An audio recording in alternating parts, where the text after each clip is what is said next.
నమస్తే అండి. Welcome to Ravanamma cooking. చేపలు పులుసు పెట్టుకుందాం. ఇదిగోండి చేపలు, చింతపండు తగినంత, ఉల్లిపాయలు 5, టమాటా 1, అల్లం, వెల్లుల్లి, ధనియాలు, ఆవాలు, జీలకర్ర అండి, మెంతులు, కొత్తిమీర. ఈ ఆవాలు, జీలకర్ర, ధనియాలు, టమాటా, ఎల్లుల్లిపాయలు, ఉల్లిపాయలు మిక్సీ చేసుకుందాం అండి. మిక్సీ అయిపోయింది. ఇప్పుడు పొయ్యి వెలిగించుకొని కళాయి పెడదాము. ఆయిల్ వేద్దామండి.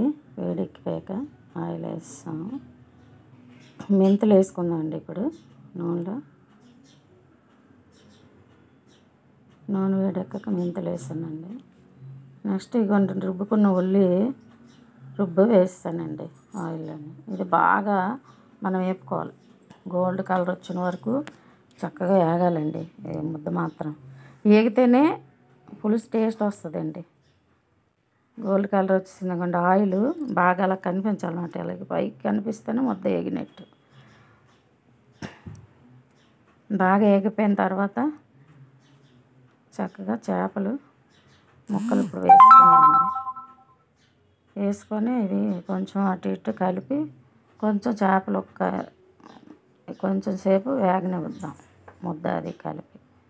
చేపలు తింటే అంత ఆరోగ్యం అండి. మాంసాల కంటే చేపలే మంచిది. ఇప్పుడు కొంత ఉప్పు, కొంచెం కారం వేసుకుందామండి.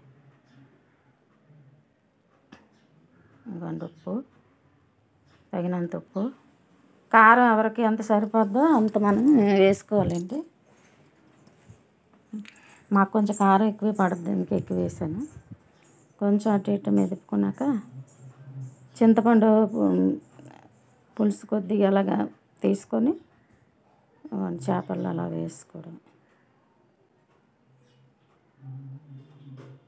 మసాలాలు ఎక్కువ చేపలు వేయకూడదండి. దాని యొక్క రుచి తెలీదు, చేపల తాలూకు టేస్ట్.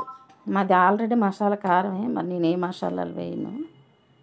ఇదిగోండి కొంచెం పచ్చిమిర్చి, కొంచెం కరివేపాకు వేసుకుంటే బాగుంటుంది టేస్ట్. పులుసు మరిగేటప్పుడే పచ్చిమిర్చి వేస్తేనే టేస్ట్ బాగుంటుంది పులుసు, చేపల పులుసు. మూత పెట్టేసుకుందాం అండి. ఇదిగోండి చక్కగా ఉడికింది. కొంచెం కొద్ది పులుసు మరగాల, మరొక 5 నిమిషాలు ఉంచుదామండి. అయిపోయిందండి. అటు చిక్కగా కాకుండా ఇటు పలచ కాకుండా మధ్యలో ఉంటేనే పులుసు బాగుంటుందండి. ఇంకా అలాగుంటే బాగుంటుంది. Stove off చేసిద్దామండి. దించేద్దాం కిందకి. కొద్దిగా దించేసి కొత్తిమీర గార్నిష్ చేసుకుందాం అండి. కొత్తిమీర వేసుకుంటేనే చేపల పులుసులో బాగుంటుందండి. కొత్తిమీర అలా కొద్దిగా చుట్టూ జల్లేసుకొని అయిపోయిందండి. చేపల పులుసు రెడీ. రుచికరమైన చేపల పులుసు రెడీ. లైక్ చేయండి, షేర్ చేయండి, సబ్స్క్రైబ్ చేయండి.